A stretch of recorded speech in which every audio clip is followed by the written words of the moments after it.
este nuevo seminario del Instituto de Derecho Local. Me voy a permitir quitarme un momentito la mascarilla en lo que realizo esta presentación del profesor Martín Burgui. Sabéis que en el instituto tratamos de celebrar seminarios de actualidad y en esta ocasión el profesor Martín Burgui, que es uno de los mejores exponentes del derecho público en Alemania, catedrático en la Universidad de Múnich, está con nosotros haciendo una estancia como profesor visitante. Así que este es el primero de muchos seminarios que esperamos que podamos hacer con él. Esta tarde nos va a hablar de la ciudad sostenible y el derecho administrativo, ahondando en las distintas medidas que pueden adoptar los municipios para mejorar su sostenibilidad en materia de vivienda, de tráfico, en materia impositiva. Vamos a ver que es una ponencia muy rica. Yo no quiero robarle nada de tiempo. Os agradecemos muchísimo a todos que nos acompañéis esta tarde. Va a comenzar ahora la presentación y después tendremos un turno de preguntas. Cuando formuléis las preguntas, sí que os agradecemos que pongáis la cámara, nos vais pidiendo el turno y que habléis un poquito despacio para que Martín lo pueda entender y lo mejor posible. Y yo no robo más tiempo, agradezco muchísimo a Martín Burgui porque nos acompañe esta tarde. Martín, cuando quieras, tienes la palabra. Gracias. Muchas gracias, Silvia. Queridos colegas, compañeros de las administraciones públicas, estudiantes, señoras y señores, bienvenido al seminario del Instituto de Derecho Local sobre la ciudad sostenible. Por desgracia, solo puede ser un seminario online, pero que permite la participación de un número considerable de oyentes. En todo caso, qué bien que estéis aquí.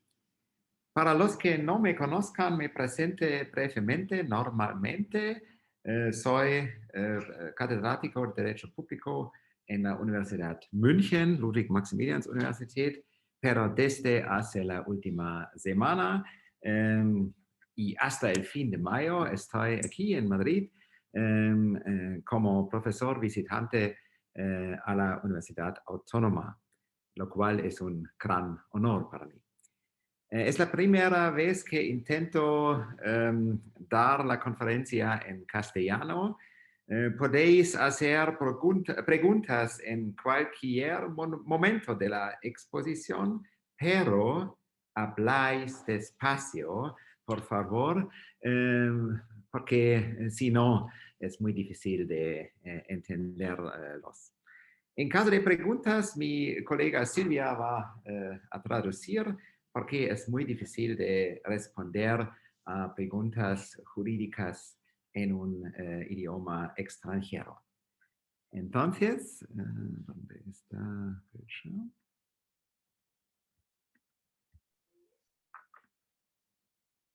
Un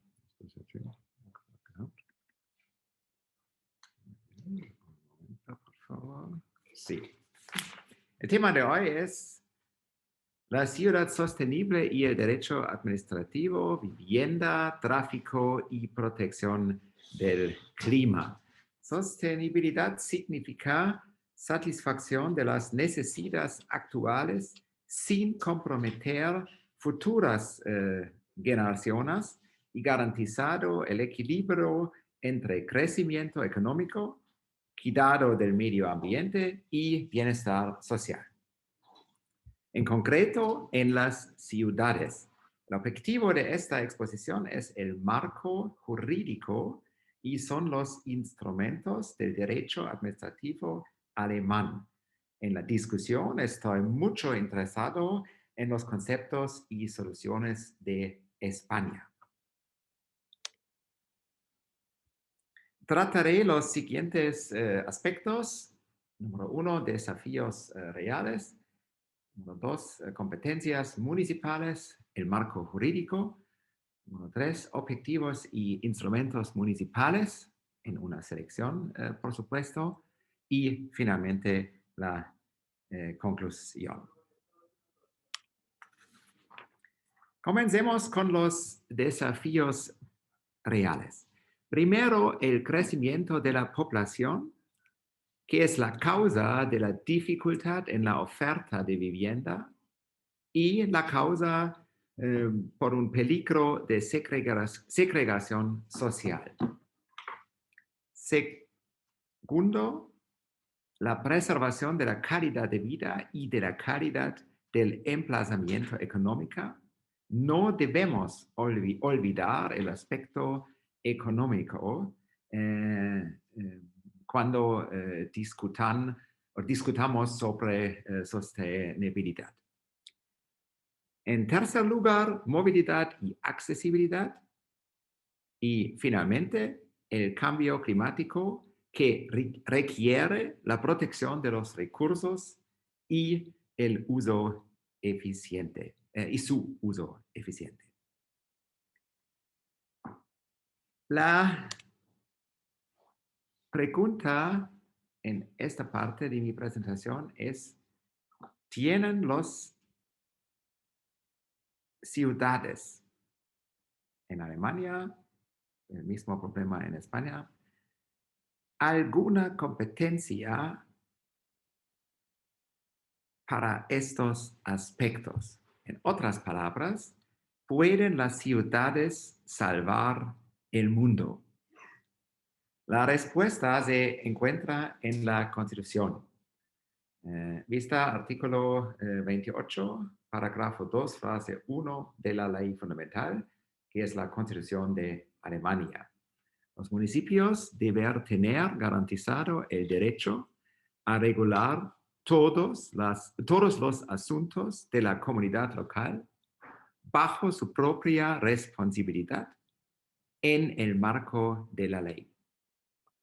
Es el derecho a la autonomía local, Recht der kommunalen Selbstverwaltung en alemán. Pero, ¿qué significa todos los asuntos de la comunidad? Están los aspectos de sostenibilidad, asuntos de la comunidad local. Lo significa las necesidades e intereses arraigados o relacionados específicamente con la comunidad local. En caso de la vivienda, el transporte público, se dice sí, están incluidos. En caso de la protección del clima, esta problemática en términos de efecto, porque no está un efecto cuando un pueblo pequeño en Alemania o en España intentó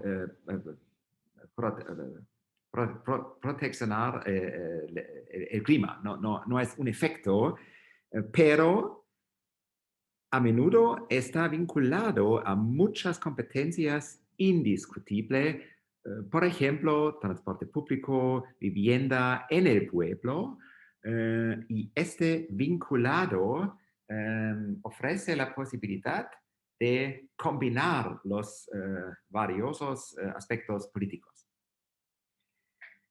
Un otro problema son las actividades municipales por cuenta propia, kommunale Alleingänge. Estas son actividades municipales por las que se atribuyen consecuencias jurídicas distintas de las determinadas por la legislación federal y estatal a un conjunto específico de hechos. Si esto es posible, entonces un concurso de modismos políticos puede tener lugar. Por ejemplo,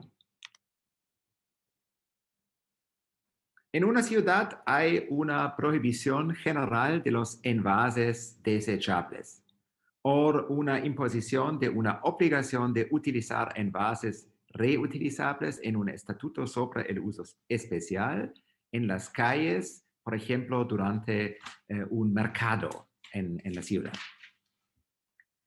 La jurisprudencia ya niega la existencia de un asunto de la comunidad local o asume un efecto de desbloqueo de la ley pertinente en cada caso.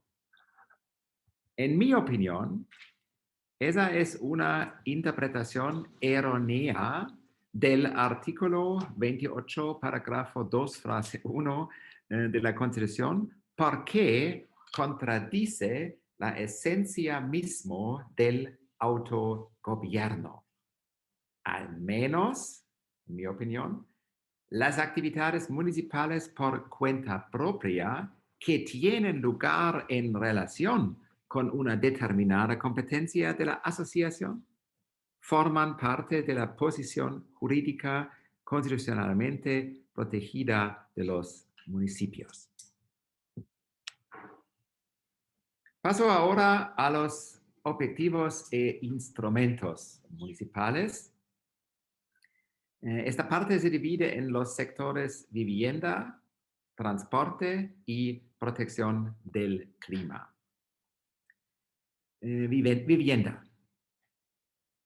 ¿Cuál es el objetivo aquí? El objetivo es proporcionar viviendas asequibles,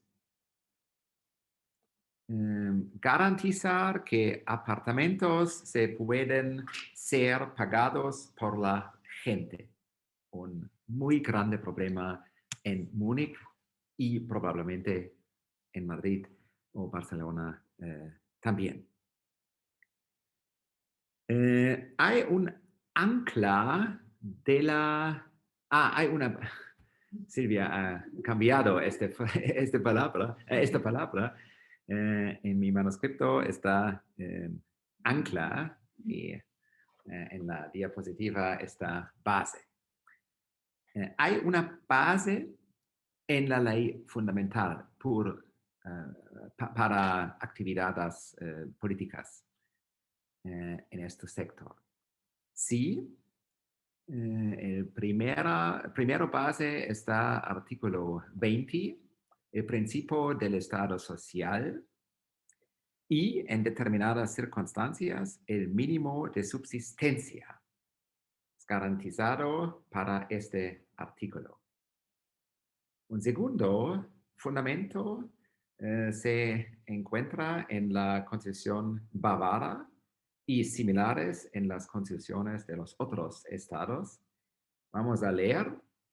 Artículo 106. Todo habitante de Baviera tiene derecho a una vivienda adecuada. Artículo 125. Las familias numerosas, solo las familias numerosas, tienen derecho a una atención adecuada, especialmente a una vivienda en condiciones de salud saludable. Y artículo 161, la distribución y el uso de la tierra serán supervisados por el Estado. Hay que poner fin a los abusos y los aumentos de valor de los terrenos que se produzcan sin ningún gasto especial de trabajo o de capital por parte del propietario se pondrán a disposición del público en general. En resumen, estas son declaraciones antiguas, las palabras son un poco antiguas, pero muy interesante por nuestro tema de hoy, el tema moderno de la sostenibilidad social.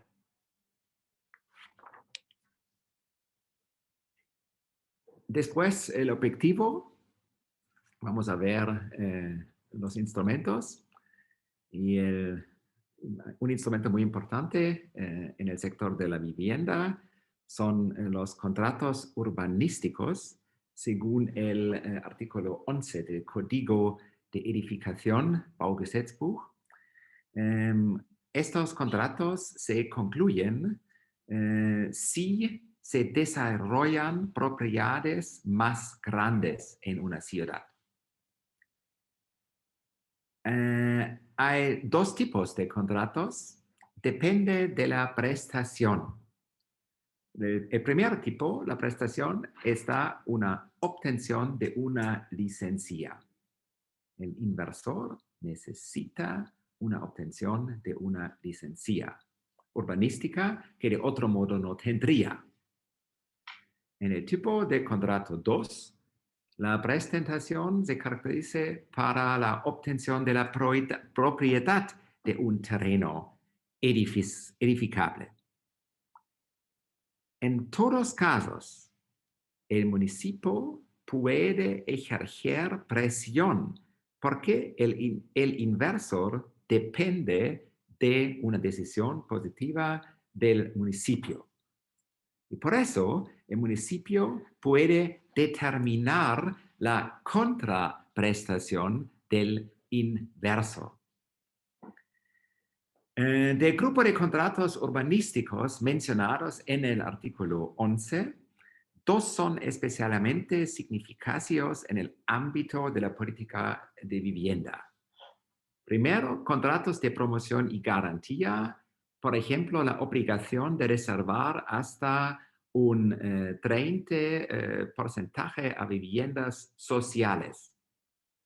O contratos de gastos derivados en relación con las infraestructuras sociales necesarias, por ejemplo, escuelas, guarderías, parques infantiles, ya sea la construcción o la financiación. Por ejemplo, en Múnich, este instrumento, los contratos urbanísticos, se utilizan en bastante todos casos. Sin contrato, no permiso de construir grandes edificios. Pero hay tres límites legales. El primero límite son los derechos fundamentales de los inversores afectados. Pero en nuestro caso no es un problema porque el inversor depende de la prestación del municipio para iniciar la construcción. Y por eso el artículo 14, la garantía inmobiliaria, no está un problema en este caso. En segundo lugar, el artículo 3 está la garantía de la igualdad. Requiere que cuando se diseñen varias áreas de construcción, se aplicarán las mismas normas a áreas de construcción o terrenos comparables, pues la necesidad de realimentación permanente con la respectiva necesidad de viviendas adicionales, y siempre hay que tener en cuenta las condiciones locales. O sea, el mismo contrato no está adecuado en Múnich y en un pueblo pequeño, pero cada municipio debe de crear sus propios conceptos por los contratos. El segundo límite es la prohibición de vinculación, Koppelungsverbot. Y esta significa que la contraprestación debe estar materialmente relacionada con la ejecución contractual de la autoridad pública. Por regla general, es necesario que el municipio persigue solo objetivos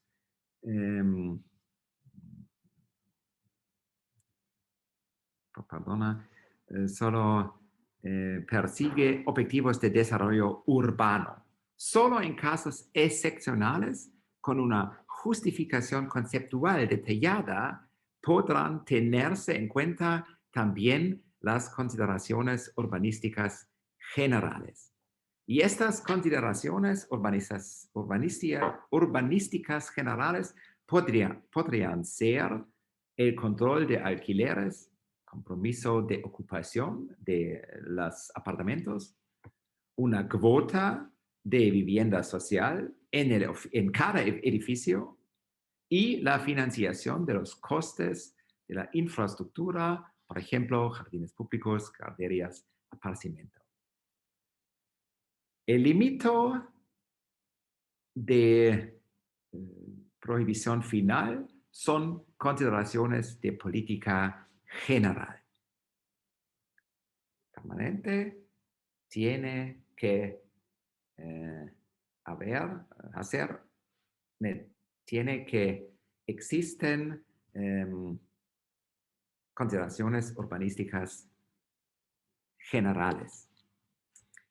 El tercer y el final límite es la adecuación, Angemessenheit.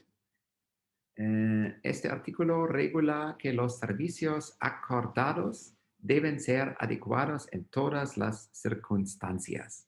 Eso requiere una consideración global económica de la suma de todas las prestaciones y contraprestaciones, incluidas las interacciones entre ellos, el medido por la relación entre el remanente y el aumento del valor del suelo relacionado con la planificación, y tiene en cuenta el derecho constitucional a la retención de un determinado beneficio del plan por parte del promotor o propietario, y hasta ahora la ciudad de Múnich ha dejado en manos del propietario solo un tercio del incremento del valor del suelo relacionado con la planificación. Solo un tercio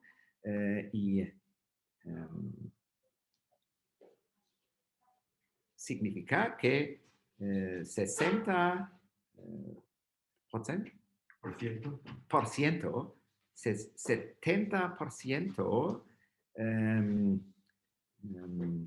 van al municipio, y en este momento hay una debate política en la ciudad de aumentar el porcentaje hasta 80%. No es cierto si la ciudad puede decidir este resultado. ¿Cómo está la situación en el ámbito del transporte? El objeto aquí es movilidad y protección del clima. Intento hablar de dos instrumentos a este respecto. El instrumento número 1 se describe con adquisición de autobuses de bajas emisiones para el transporte público. Y puedo ilustrar por el ejemplo de la compañía de transporte de Múnich. Es una empresa pública. Esta empresa hay 2 líneas de autobús completamente electrificadas desde el final de 2020. Eso fue muy caro, y por eso la compañía disfrutó de un apoyo financiero para la compra de los autobuses eléctricos por parte del Estado y el Estado Federado de Baviera. La ciudad no puede accionar por su propia cuenta, pero necesito el apoyo del Estado. Un segundo ejemplo, la construcción de Hybrid M en Moosach, un barrio en Múnich. Está una nueva estación de autobuses con 56 estaciones de carga para autobuses eléctricos, y la puesta en marcha está prevista para la primavera de 2021. Todo esto está dentro de los límites del derecho de contratación público, y parcialmente está obligatorio según el derecho de los contratos públicos. Pero es la situación del transporte público. Pero ¿cuál es la situación con respecto al tráfico privado? Un importante instrumento en ese sector o sección está probablemente en España también, el car sharing. Sharing de coches, de bicicletas eléctricas y de scooters eléctricos. Todos estos vehículos necesitan plazas de aparcamiento y estas plazas son escasas tanto en Múnich como en Madrid. La situación jurídica depende del concepto de la empresa que organiza el sistema. El concepto 1 tiene unas estaciones. Los coches y las bicis pasan en unas estaciones. Y es menos problemática porque pueden controlar las estaciones de car sharing mediante la asignación de plazas de aparcamiento exclusivas. Hay varias leyes y reglamentos en respecto con estas plazas. Por ejemplo, en Baviera, el artículo 18 de la Ley de Carreteras y Calles de Baviera, según el cual la concesión de un permiso de uso especial ya no puede depender únicamente de criterios relacionados con la carretera, criterios técnicos, sino también de criterios que el titular del permiso cumpla criterios medioambientales y criterios que conduzcan a la reducción del tráfico individual motorizado. Es un ejemplo por un privilegio en el encuadro de la derecho de las concesiones. En esta manera, la concesión convierte en un instrumento para una política sostenible, un importante instrumento para controlar el sistema. Pero, ¿cuál es la situación jurídica cuando una empresa privada lleva por toda ciudad sus coches, bicis o scooters distribuidas, o sea, sin estaciones? No concesión, porque la ley de car sharing no es aplicable. No posibilidad de control. No instrumento de la política sostenible. La respuesta depende de la asignación de la colocación de coches o bicicletas al uso común, significa uso libre de permiso o de uso especial. Muy interesante que la antigua jurisprudencia del Tribunal Constitucional de Alemania dicho, esto es un uso común para la admisibilidad según el derecho de carreteras y calles y por tanto para el uso común es irrelevante si la carretera se utiliza por motivos privados o comerciales. El único factor decisivo es que se utilice para el tráfico en movimiento o temporalmente estacionado. Según de esta jurisdicción, no es posible de controlar esta categoría de tráfico en las ciudades. Y el resultado son miles de bicicletas en toda la ciudad. No control, aparcamiento salvaje en toda la ciudad. Las bicis defectas se convierten en basura, pero en este momento aparece una esperanza.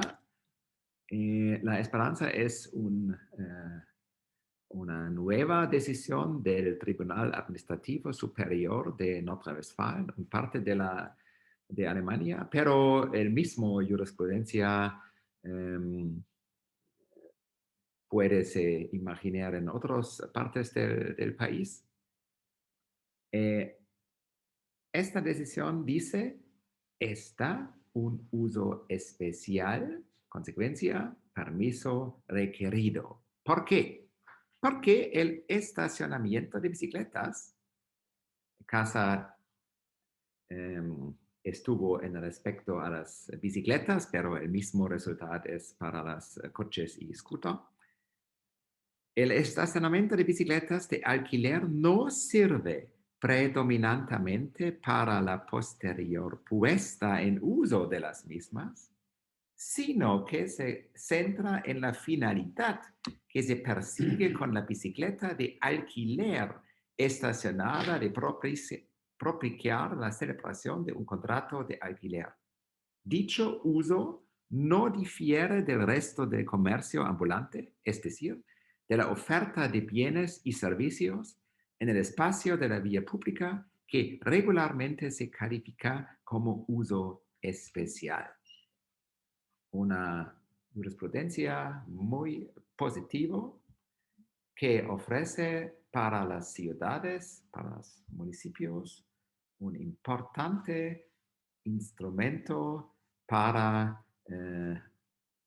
mejorar la sostenibilidad en el sector de transporte privado. Un tercer instrumento se refiere a las posibilidades de recarga para vehículos eléctricos en espacios públicos, pero me saltaré eso. Quizás podemos volver a hablar de esto en la discusión.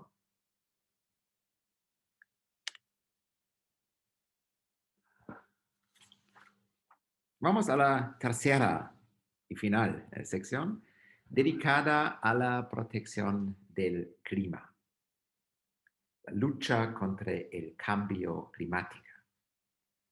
El objetivo aquí es la lucha contra el cambio climático. El primero instrumento pertenece al derecho de edificación, es decir, a un área clásica a donde se encuentran varias leyes y reglamentos. Lo más importante es el Baugesetzbuch, Código de Edificación, que obliga a todos municipios, por ejemplo, que ellos deben contribuir a promover la protección del clima y la adaptación al mismo, en particular también en el desarrollo urbano.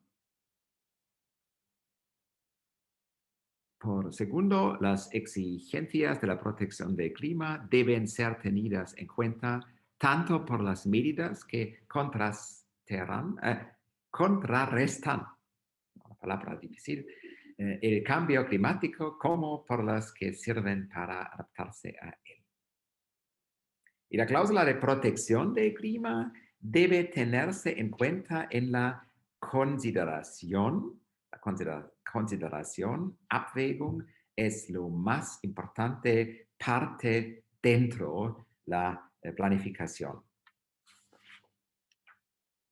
Para poder cumplir con todos estos requisitos, los municipios tienen un amplio espectro de representaciones y estipulaciones legales de planificación. Por ejemplo, la representación de zonas verdes, la representación de instalaciones y otras medidas de adaptación al cambio climático y finalmente tratarnos con la remodelación urbana. Esta significa la adaptación de zonas con considerable pérdida de función urbana y para la creación de estructuras urbanas sostenibles. ¿Qué son pérdidas de función? Esta consiste también en el incumplimiento de los requisitos generales para la protección del clima y a la adaptación al mismo. Por ejemplo, por el aumento de los costes energéticos de los edificios o por el aumento del calor, el azufre y la sequía en verano. Esta es un desafío en Alemania también a causa del cambio de clima. El segundo instrumento, viene de un ámbito jurídico completamente diferente. El impuesto municipal sobre envases introdujo, por ejemplo, en la ciudad de Tübingen, una ciudad pequeña, una ciudad con una universidad tradicional, y el municipio aquí introdujo un impuesto municipal sobre envases, pero se trasladó al 2022 a causa de dudas jurídicas. ¿Por qué? Este proyecto se trata de un impuesto sobre los envases no reutilizables cuando se vendan alimentos y bebidas en ellos o con ellos para su consumo inmediato in situ o como comida o bebida para llevar. Esto se refiere principalmente a los takeaway restaurantes, que son mucho importantes en este tiempo a causa de COVID, porque los otros restaurantes en Alemania están completamente cerrados desde diciembre. Pero es un tema separado. En este concepto tiene solo excepciones estrechamente definidas y el vendedor final es el deudor fiscal. ¿Cuáles son las dudas jurídicas? Algunos ven en el impuesto, algunos colegas ven en el impuesto una violación del principio de ausencia de contradicciones en el ordenamiento jurídico. En Alemania existe, según los críticas, una contradicción entre la función de dirección de un impuesto, de una parte, y el principio de cooperación con los productores de residuos para evitarlos de otra parte. Así que todavía el Tribunal Constitucional de Alemania, en su sentencia del año 1998 en relación con el Estatuto de la Ciudad de Kassel sobre la recaudación de un impuesto sobre envases. En mi opinión, el marco legal ha cambiado desde la sentencia y hoy registran la entrada en vigor de la ley de envases y un cambio debido a la revisión del Kreislaufwirtschaftsgesetz. ¿Por qué? El texto de esta ley con la diapositiva y están dos argumentos por una reforma. En mi opinión, la propuesta de Tübingen está una propuesta interesante dentro del marco de la ley. Finalmente, el instrumento número 3 es más bien un instrumento político y consiste en el compromiso con el régimen mundial de protección del clima. Se lee en el Acuerdo de París, que incluye algunas referencias al papel de las ciudades y otros actores municipales, por ejemplo, en el preámbulo. Teniendo presente la importancia del compromiso de todos los niveles de gobierno y de los diversos actores de conformidad con la legislación nacional de cada parte al hacer frente al cambio climático. Pero la exigencia de conformidad de la legislación nacional en el preámbulo señala la falta de voluntad de los estados de conceder demasiada autonomía a sus ciudades. Muy interesante. Está un aspecto que se puede reformar en los siguientes años. Un otro documento del derecho internacional es el Objetivo de Desarrollo Sostenible 11 de las Naciones Unidas, Sustainable Cities and Communities, Make Cities and Human Settlements Inclusive, Safe, Resilient and Sustainable. Varios subobjetivos de ODS 11 se refieren a medidas de mitigación y adaptación, como el llamamiento a proporcionar estructuras sostenibles para el transporte público, así como la necesidad de una planificación urbanística sostenible. El ODS 11 no se ocupa directamente del compromiso internacional de las ciudades, pero el objetivo es un símbolo de un proceso a través del cual la gobernanza local se ve influida por las normas y preferencias internacionales. Finalmente, me gustaría mencionar algunas redes de protección del clima. Ejemplo 1, ICLEI, Local Governments for Sustainability, asociación de más de 50 ciudades, está abierta a todas las ciudades, municipios o regiones interesados, y la idea básica está estimular la elaboración de planes locales de protección del clima. O C40 Climate Leadership Forum es una asociación de 97 ciudades, solo está abierta a megacities, por ejemplo, Madrid, Barcelona, Berlín, y Innovator Cities, por ejemplo, en Alemania, Heidelberg. El objetivo es desarrollar best practices y concienciar a los líderes municipales sobre cómo pueden utilizar sus poderes para promover la protección del clima. La conclusión a la que llego es el siguiente. Think global, act local es posible. También con instrumentos del derecho administrativo. Parcialmente con instrumentos clásicos, obligaciones y prohibiciones.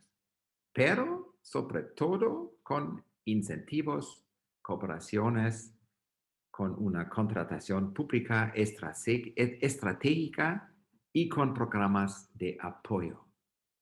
Y todo esto es posible dentro del marco del derecho constitucional. Entonces, solo hay que querer. Gracias por escucharme.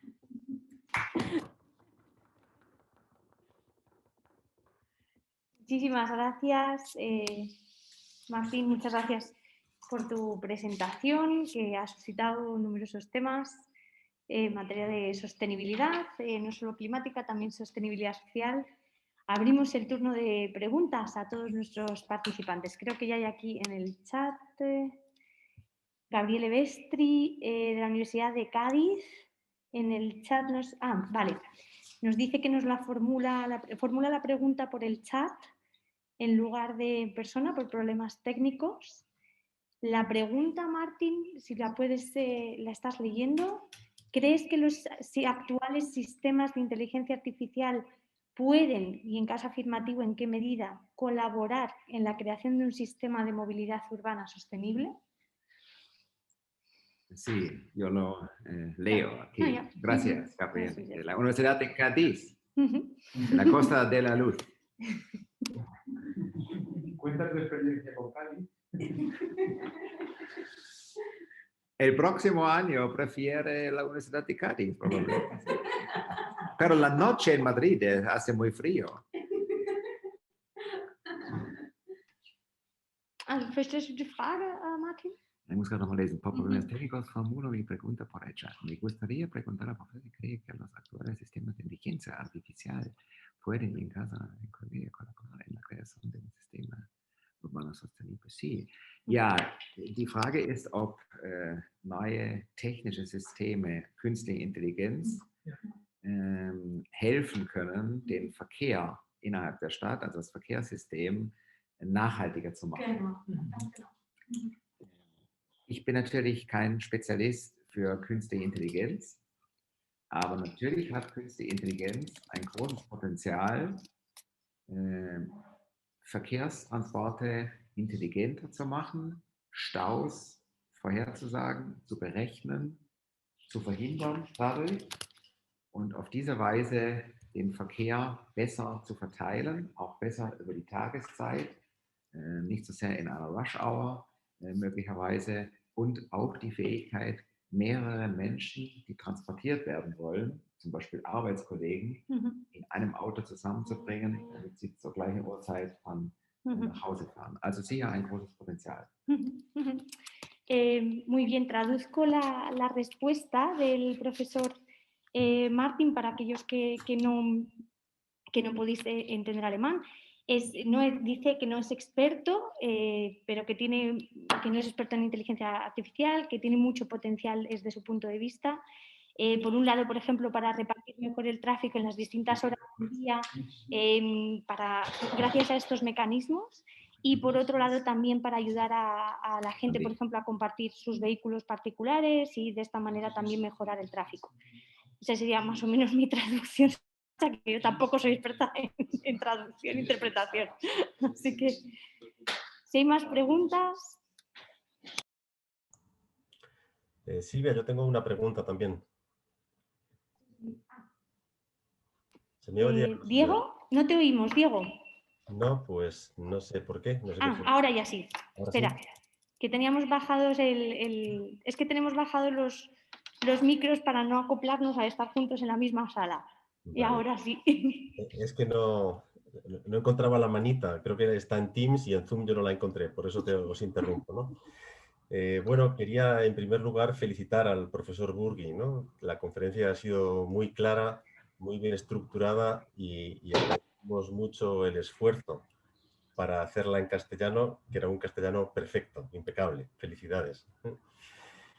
Y tenía una pregunta en relación con los impuestos, con el impuesto de Tübingen y con el que mencionaba antes también sobre el Verbrauchersteuer.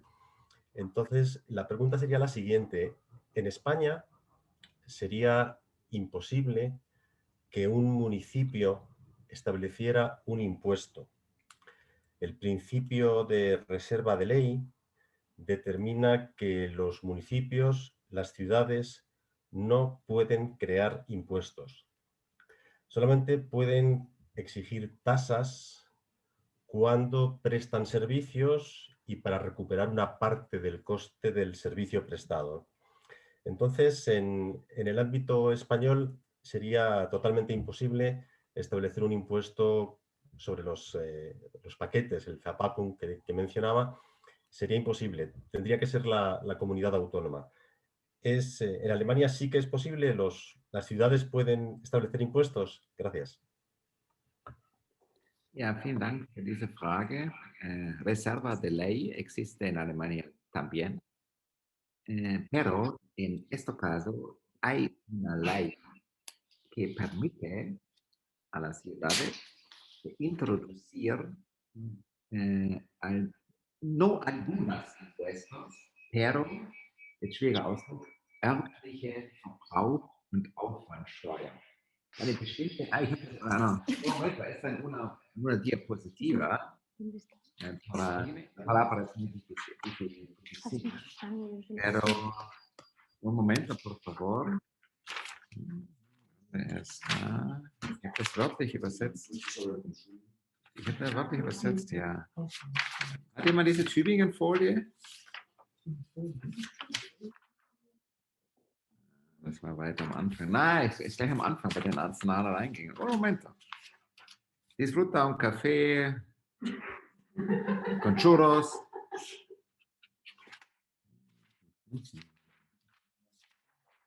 Aquí. Impuesto local sobre el consumo. El ley dice que es permitido de introducir un impuesto, no cada impuesto, pero un impuesto local sobre el consumo. Und die Stadt Tübingen sagt, diese Verpackungssteuer fällt an en relación con el consumo y por eso es un impuesto local sobre el consumo, so dass man keinen Verstoß hat gegen den Vorbehalt des Gesetzes. Bueno, traduzco la parte última, aunque yo creo que se ha entendido muy bien. Señalaba el profesor Burgi que en Alemania también hay una reserva de ley en materia tributaria, pero que en este caso la ley que se refiere precisamente al consumo abre la puerta a los municipios a que establezcan. La ley de haciendas locales permite que haya un impuesto sobre consumo y que en esa medida la ciudad de Tübingen ha considerado que este impuesto vinculado a los envases encajaría justamente dentro de esa materia de consumo y que por tanto se cumpliría la reserva de ley. Espero que eso sea más o menos acertado. Diego, lo habrías traducido tú mejor que yo. Nur die Stadt Tübingen? Es gibt andere Fälle? Es que es nicht. Ja, aber mein Ich fragte, estaba preguntando si hay, ¿por qué solo la ciudad de Tübingen? ¿O es el ejemplo que tú conoces? ¿O hay más ejemplos? Porque parece que es muy poco, ¿no? Un solo caso. Die anderen Städte trauen sich das nicht, wegen dieser Entscheidung des Bundesverfassungsgerichts von vor ungefähr 20 Jahren über die Stadt Kassel. Seither trauen sich die anderen Städte das nicht. In Tübingen ist ein sehr dynamischer und mutiger Bürgermeister, der auch in diesen Tagen ist auch sehr oft in den Medien, weil er ein eigenes Testkonzept bei Covid praktiziert, wo man also in alle Gaststätten, in alle Kaufhäuser darf, weil am Eingang Teststationen aufgebaut sind. Das ist auch so ein Tübinger Modell gewissermaßen. Und soviel ich weiß, gibt es momentan keine anderen Städte, die das machen mit der Verpackungssteuer. Die warten jetzt ab, wie die Gerichte reagieren auf diesen Fall in Tübingen. Das ist auch, Tübingen ist eine Stadt, die die regiert wird von den Grünen und einen sehr hohen Anteil von grünen Wählern hat in der Bevölkerung, weil es eine kleine Universitätsstadt ist. Also die Grünen sind da auf einer Größenordnung zwischen 40 und 45% bei allen Wahlen. Ja, noch mehr wie in Freiburg. Weil es ist noch viel kleiner, es ist ein Drittel so groß noch. Bien, a la pregunta de por qué no hay otras ciudades que lo hayan, o si hay otras ciudades que han introducido este impuesto, nos dice el profesor Burgi que no hay otras ciudades que se hayan atrevido todavía, que están esperando a la reacción de los tribunales en relación con este impuesto que se ha establecido en Tübingen, porque tienen miedo de momento con la decisión de Kassel, así que están a la espera.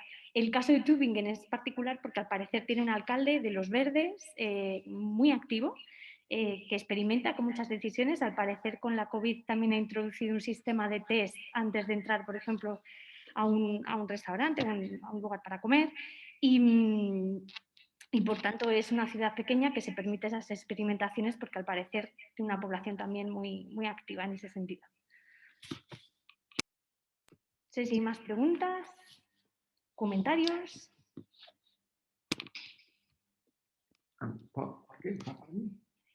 No, pregunto, yo estoy preguntando. De momento. Sonst würde ich noch eine Frage stellen. Ich hatte eine Frage. Yo tenía una pregunta, si no hay más. Sí, por favor, Paco. No me funciona el ordenador. Ponte con el mío. Sí. Paco tiene una pregunta. Sí, a ver, quería Antes has hablado, Martín, de que el 70% de lo que nosotros llamaríamos las plusvalías derivadas del planeamiento urbanístico, el 70% corresponden al ayuntamiento y el 30% corresponden al propietario o al promotor, y que incluso se está debatiendo ahora subirlo hasta el 80%, antes has comentado. Bueno, nosotros tenemos un sistema también de participación de los ayuntamientos en las plusvalías de la acción urbanística. Pero algo no funciona porque nosotros tenemos, ahora mismo, depende de las comunidades autónomas, pero tenemos una cesión obligatoria del 10% del aprovechamiento urbanístico. Y lo que lo que pregunto es respecto de qué, porque es evidente que la diferencia entre ceder el 70% y ceder el 10% es muy grande. Y posiblemente no estamos hablando de la misma cosa. Entonces quería saber de qué se cede el 70%, porque si es el 70% de lo mismo que es en España, eso, como me decía a mí un norteamericano hace unos años, en Estados Unidos, eso es comunismo. Ich habe jetzt den Ton ausgemacht. Ja, das ist kurz. Hast du es verstanden? Ja, ich habe verstanden. Ich habe den Ton hier ausgemacht. Ja, in Deutschland ist das natürlich nicht Kommunismus. Also in Deutschland ist das sehr groß akzeptiert. Und zwar, weil es eine Untersuchung gibt, wie stark der Quadratmeterpreis für ein Grundstück, Beispiel München, das ist das weitaus krasseste Beispiel in Deutschland, seit den 1950er Jahren, also nach dem Zweiten Weltkrieg, bis heute gestiegen ist. Und man kann nachweisen, dass der Wert von einem Quadratmeter Grundstück in der Innenstadt in München seither um 13.000% gestiegen ist. 13.000%. Und ich glaube, man muss kein Kommunist sein. Ich bin kein Kommunist. Um zu sagen, dass diese 13.000% nicht auf der Leistung des Grundstückeigentümers beruhen. Das hat mit Leistung nichts zu tun. Das ist ein reiner Glücksfall, dass man irgendwann durch die Gnade der Geburt gewissermaßen auf dieses Grundstück geplumpst ist und das seither 13.000% an Wertzuwachs hat. Und vor dieser Überlegung ist es gerechtfertigt, das ist eine ganz breite Meinung in der Bevölkerung, auch quer durch eigentlich alle politischen Parteien, ob jetzt 70, 80%, darüber wird diskutiert. Aber die Größenordnung ist eigentlich unumstritten. Yo no Perdonad, vamos a traducirlo. Bueno, señala el profesor Burgi que, por ejemplo, en la ciudad de Múnich, después de la Segunda Guerra Mundial, el valor del terreno dentro de la ciudad, del terreno urbano, en el centro especialmente, ha crecido un 13.000%, y que por tanto no hay que ser comunista para entender que eso no le corresponde al propietario, que es simplemente un golpe de suerte haber dado con ese terreno y esta subida, y que por tanto en todos los partidos políticos, o en la mayoría de los partidos políticos en Alemania, se acepta que tiene que cederse esa parte importante de la plusvalía. Chema, cuando quieras, disculpa. Sí, yo creo, no soy un experto y no estoy completamente seguro de que esto que vaya a decir se corresponde exactamente con la realidad, pero lo que yo he entendido de la intervención del profesor Burgi y lo que sé del derecho urbanístico español, deduzco que son dos maneras distintas de computar el reparto entre el propietario y los municipios. Creo que lo que ha dicho el profesor Burgi es que el municipio se queda el 70% de las ganancias del negocio y el propietario se queda con el 30% de las ganancias del negocio. Esa es una manera de computar un reparto. En España el cómputo del reparto se hace de otra manera. En España se cede el 10% del aprovechamiento urbanístico. Bauliche-Nutzung. Metros cuadrados de edificación. pero el propietario español paga la urbanización. El propietario español cede todos los terrenos destinados a dotaciones públicas, un colegio público, un parque, una calle, una guardería, la sede del ayuntamiento. El propietario español cede todos esos terrenos, cede a veces también terrenos destinados a lo que se llaman sistemas generales, todavía al servicio no ya de su barrio, sino de toda la ciudad. Si uno empieza a descontar, si uno empieza a sumar esos costes, es posible que el resultado sea parecido al de Alemania. O sea, no es 70% en Alemania frente al 10% en España, no es un cómputo distinto. Es el 70% de las ganancias, es el sistema de reparto en Alemania. ¿Pero qué es ganancia? ¿Qué es la ganancia? ¿Dónde está la ganancia? ¿Cómo se mide? Muy sencillo, en la contabilidad de la empresa. Lo que una empresa gana de la empresa incorporación de mi propiedad al proceso urbanizador y edificatorio. Yo creo que la clave es que el sistema del reparto se hace con dos sistemas distintos. Uno es, en general, las ganancias del negocio y otro es diversas partidas. El propietario en España cede el 10% del aprovechamiento urbanístico. No sabemos qué supone eso en términos de ganancia del negocio. El propietario en España paga toda la urbanización, construye, urbaniza, o sea, dota a los territorios de los 5 servicios urbanísticos básicos, acceso rodado, suministro de agua, evacuación de agua, suministro de energía eléctrica, alumbrado público, y además cede otros terrenos que no son el 10% del aprovechamiento lucrativo, sino el terreno en el que se van a instalar todas las dotaciones públicas. Son dos sistemas de cómputo distintos que habría que ver en qué se diferencian después. O sea, habría que traducirlo, digamos, quizá el sistema alemán sea más fácil de utilizar para una comparación general. En realidad, el sistema alemán es un sistema tributario urbanístico. Weil es hat viel mehr zu tun mit den Steuern, dann mit unserem System, dieses viel mehr in der Einteilung des Eigentums. Lo que aquí tenemos es en realidad una participación en el derecho edificatorio. Es decir, el propietario tiene derecho a edificar un número de metros cuadrados y el ayuntamiento se queda con el 10% de ese aprovechamiento de cada uno de los propietarios de esa magnitud. Por tanto, es una parte del derecho de propiedad. En el caso de Alemania, yo en la descripción que estáis haciendo, yo veo que es un impuesto sobre la ganancia urbanística. Tiene más una estructura de impuesto, de Steuer, que una contribución, que una participación.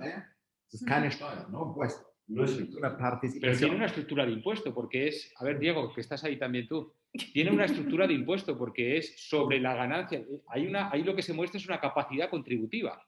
Y se muestra que como consecuencia de esto ganas dinero y tienes que dar una parte. Cuando es una participación en las plusvalías, la idea no es que tienes capacidad contributiva y con eso das, sino que una parte de lo que tienes no es tuyo. Que una parte de lo que tienes te lo ha dado la comunidad. Yo creo que hay una diferencia. Diego. Bueno, Diego, métete en el lío. Sí. Möchte was sagen, glaube ich. Diego es catedrático de Derecho Tributario. La verdad, no conozco el sistema alemán en este punto, pero en mi interpretación yo coincidía con lo que decía Chema. Es decir, parece que el profesor Burgi decía que esa participación de la comunidad en los beneficios está vinculada con el Nettoprinzip, con el beneficio neto. Mientras que, como dice Chema, en España sería el Bruttoprinzip, porque es con el bruto del suelo. Entonces, el promotor o el dueño del terreno tiene que ceder el 10% del bruto y luego tiene que asumir los costes. Y luego también tiene que pagar las plusvalías municipales. Y luego también tiene que pagar impuestos sobre el beneficio, pero es un impuesto similar a las demás empresas. Entonces, no son comparables, ¿no? Como decía Chema, el método alemán, que no conozco, no parece comparable con el método español, porque el método alemán parece vincularse al neto Prinzip, ¿no? al beneficio que obtiene el dueño del terreno. Martin. Ja, vielen Dank, Herr Kollege. Es ist ein wichtiger Unterschied ich muss noch einmal betonen,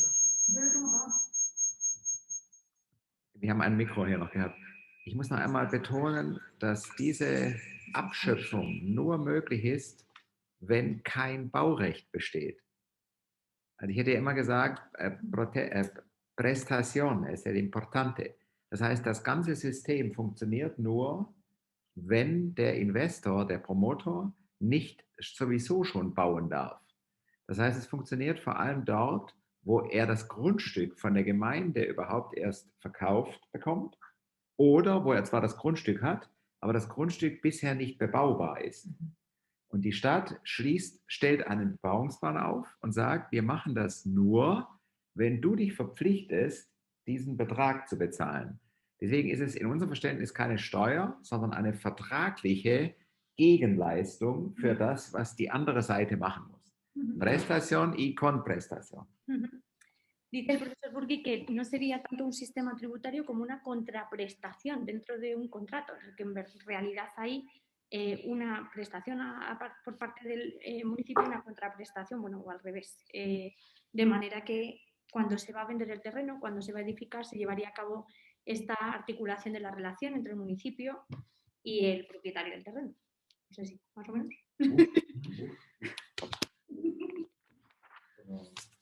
O sea, el sistema que nos ha hablado es un sistema típico, en España se llamaría convenio urbanístico, es un sistema de convenio urbanístico en el que inicialmente el terreno del propietario no es edificable. Y tras la firma del convenio urbanístico, el terreno se hace edificable y el propietario se obliga a llevar a cabo todas estas prestaciones. Esto también sucede en España. En España, a través del convenio urbanístico, está expresamente previsto que se pueden imponer, o estaba, no me acuerdo si esto sigue vigente, estaba expresamente previsto que se podían imponer obligaciones adicionales. Ya no. La Comunidad de Madrid al menos. Si es respecto de los de planeamiento. De las de planeamiento, sí. Bueno, en definitiva, creo que son dos sistemas de cómputo de las cargas distintos. Si uno empezara a sumar 10% de cesión, pago de los gastos de urbanización, cesión de otros terrenos, no sabemos cuánto puede salir. En este sistema de cesión de lo que se podría llamar de ganancia del negocio. Creo que eso es así, ¿eh? No estoy muy seguro, pero creo que es así. No sé si hay alguien a lo mejor que quiere intervenir sobre esa nos dice cuestión. Rafael aquí en el chat, dice en cualquier caso uno u otro régimen depende de la concepción política de quien regula la cuestión. En definitiva, el propietario tiene derecho patrimonializado a la tierra y su capacidad de producción. Muchas gracias, Rafael. Lo demás se lo damos a la sociedad. Efectivamente, en ambos casos se produce ese reparto a partir de la función social de la propiedad. No sé si hay más intervenciones, si hay más preguntas. Yo tengo una pregunta, Martín, porque no nos has llegado a contar las estaciones de recarga eléctrica. Así que si nos lo puedes contar ahora, yo te lo agradezco mucho. Tengo una pregunta. Ah, tú tienes una pregunta, claro. Tengo una pregunta. No. Para el oyente, porque estoy interesado en el derecho administrativo español. ¿Cuáles instrumentos tiene ustedes en el derecho para fortalecer sostenibilidad? ¿Y cuáles problemas se discuten en el derecho español en respecto con esta pregunta?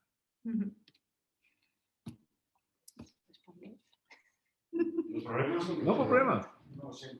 Creo que relativamente parecidos, no estoy seguro, pero mira, quien ahora posiblemente sabe más de esta cuestión es una profesora de esta facultad, que es Sofía Simou. Estuvo en su tesis. Tú estuviste en su tesis. Tú estuviste en el tribunal de su tesis y acuérdate de que los problemas eran muy parecidos.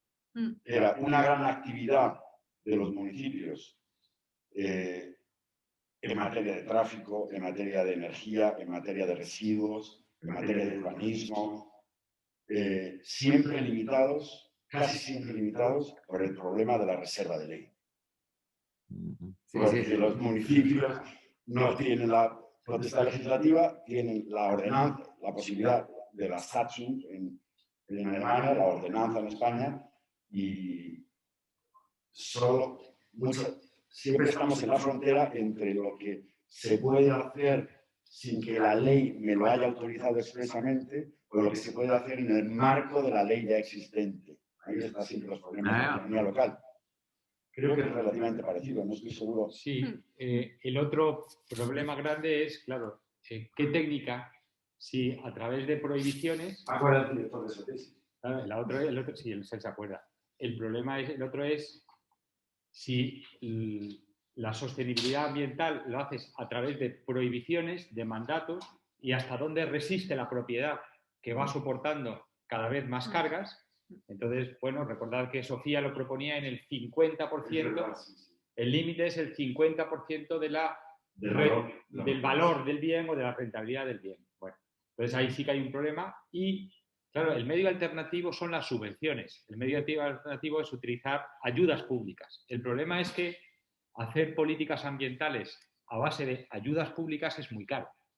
Son muchas las subvenciones públicas que tienes que hacer para conseguir un objetivo. Por ejemplo, en la ciudad de Madrid hay ayudas públicas a la rehabilitación energética de los edificios, para rehabilitar energéticamente los edificios. Pero es que un edificio más o menos grande, para rehabilitarlo energéticamente necesita 1 millón de euros. ¿Cuántos millones de euros tiene que dar el Ayuntamiento de Madrid? Y también, ¿hasta qué punto es lógico que un ayuntamiento para una política energética dé dinero que enriquece la propiedad del dueño del edificio?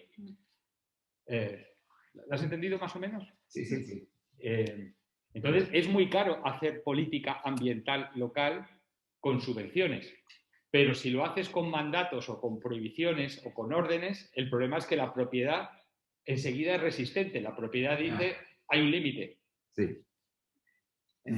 Das mit dem Gesetzesvorbehalt oder Reserva de ley ist vielleicht etwas, was wir alle mitnehmen können, auch als gemeinsames Problem offenbar in beiden Ländern.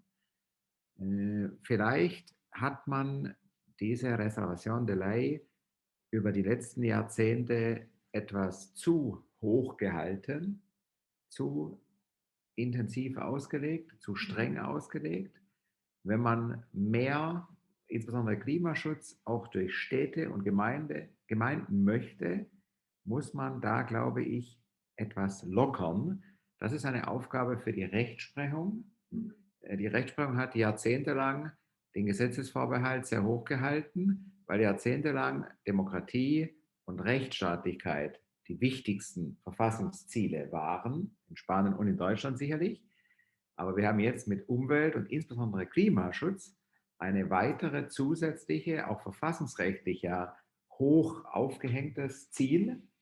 Und das müsste, meine ich, zu einer gewissen Nivellierung der Reserva de ley führen und dann mehr Spielräume schaffen für einen solchen Ideenwettbewerb. Denn eigentlich sind ja die Städte wie Wettbewerber und die eine Stadt probiert ein Instrument aus, die andere Stadt probiert ein anderes Instrument und man sieht nach 2 oder 3 Jahren, was war erfolgreicher, dann können alle anderen das übernehmen und es wäre schade, wenn dieser Wettbewerb der Ideen nicht in Gang kommt wegen Reserva de ley.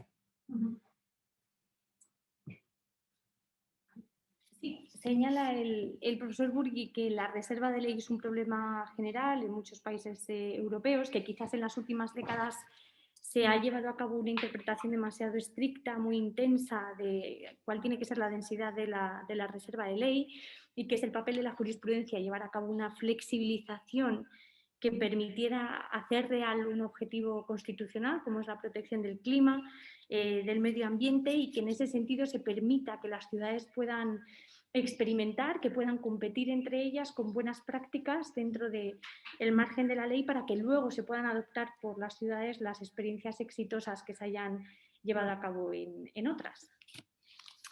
Muchas gracias. No sé si hay... Yo tengo una pregunta, Sí. Martín. No sé si, perdona. Sí, por favor, Chema. Martín, ¿tú piensas que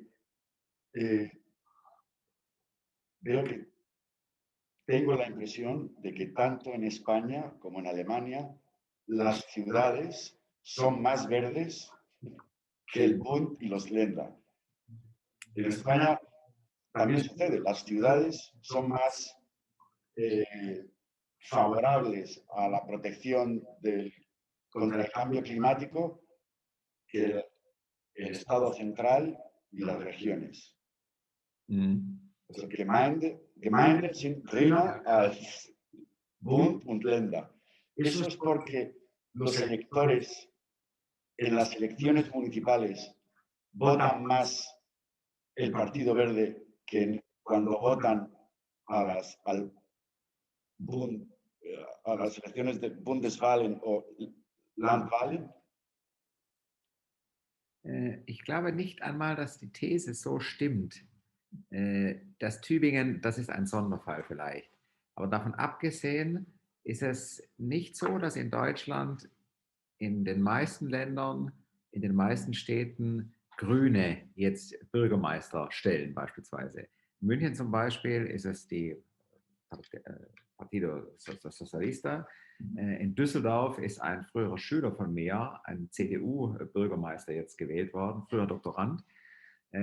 Also es gibt ganz viele Städte, wo auch die anderen regieren, aber die Städte handeln grüner. Sie sind nicht grüner, was die Partei betrifft, aber die Politik ist grüner. ¿Por qué? ¿Por qué? Weil, glaube ich, schneller auf der kommunalen Ebene erkannt wird, dass man bestimmte Dinge gestalten kann, man sie schneller umsetzt. Und deswegen habe ich immer schon, also mein Habilitationsvortrag hieß Kommunale Alleingänge, ich war immer schon dafür, dass man den Kommunen mehr politischen Spielraum gibt, wegen diesem Wettbewerb. Da kommt auch manchmal ein Unsinn heraus, ein totaler Unsinn, was da eine Kommune dann macht. Aber das ist, glaube ich, nicht so schlimm, weil im Wettbewerb auch viel Gutes herauskommt. Wenn man aber von vornherein sagt, keine Kompetenz, Reserva de ley, dann erstickt man alles und nichts passiert. Weder Unsinn noch Gutes. Das ist das Schlechteste. Bien, nos dice el profesor Burgi que él cree que no se puede hacer esa ecuación de que se vote más a los verdes en Alemania en el ámbito municipal. El caso de Tübingen sería un caso particular y nos pone los ejemplos de los alcaldes de Düsseldorf, que es de la CDU, que sería el Partido Conservador, y en Múnich es el SPD, serían progresistas. Sin embargo, a pesar de que sean distintos partidos políticos los que gobiernan en el ámbito local, las ciudades tienen una tendencia a llevar a cabo más políticas verdes, aunque no gobiernen directamente los verdes. Podríamos decir que hay una mayor sensibilidad hacia las políticas verdes en el ámbito local, porque se reconocen antes los problemas, llegan antes los problemas, y en ese sentido él considera que es bueno que se deje ese margen para la experimentación, para que los municipios puedan competir entre sí, de la competencia puede salir algo bueno, y el profesor Burgi considera que es mejor que se abra esa competencia para que se lleven a cabo diferentes prácticas, que es mucho peor estar estancados dentro de una reserva de ley muy estricta que deja a todo el mundo igual y que impide podríamos decir, la innovación en las políticas locales. Muy bien. Bueno, no sé si hay más cosas. Martín, ¿tienes más preguntas? No tengo una pregunta, pero un gran aplauso para Silvia, que me traduce perfectamente. Y en caso que quieras conocerme, me encontráis en Madrid hasta el 20 de mayo. Eso es, una buena razón para venir a Madrid. Nosotros os hacemos un salvoconducto. Si queréis venir a conocerle, esperamos que nos acompañéis en los próximos seminarios que vamos a celebrar.